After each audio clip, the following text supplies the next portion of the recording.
প্রচুর মানুষ আমাকে ইনবক্স করেছে, ওরা দুঃস্বপ্ন দেখেছে, যেই দুঃস্বপ্নে কোনো না কোনোভাবে চক্র রিলেটেড। আমার কাছ থেকে এত নৃশংস অভিনয় আশা করেনি। ভয় না খুবই সংক্রামক একটা জিনিস, এটা ট্রান্সফার হয়।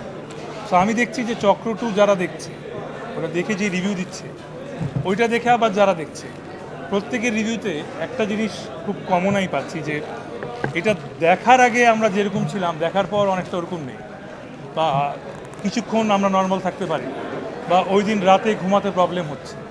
প্রচুর মানুষ আমাকে ইনবক্স করেছে, ওরা দুঃস্বপ্ন দেখেছে, যেই দুঃস্বপ্নে কোনো না কোনোভাবে চক্র রিলেটেড।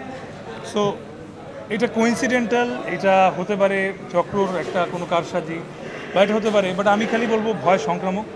সো মানুষ চক্র দেখছে, ভয় পাচ্ছে, যেটাতে আমরা সাকসেসফুল।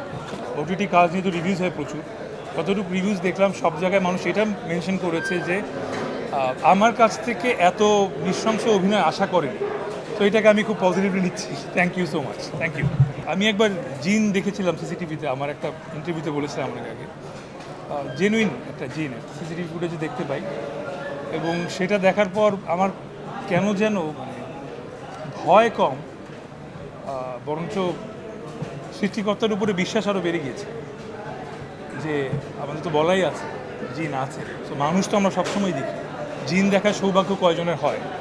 সো ওইটা দেখার পর আসলে আমার আরও সৃষ্টিকর্তার প্রতি যে বিশ্বাস, সেটা আরও কঠোর হয়।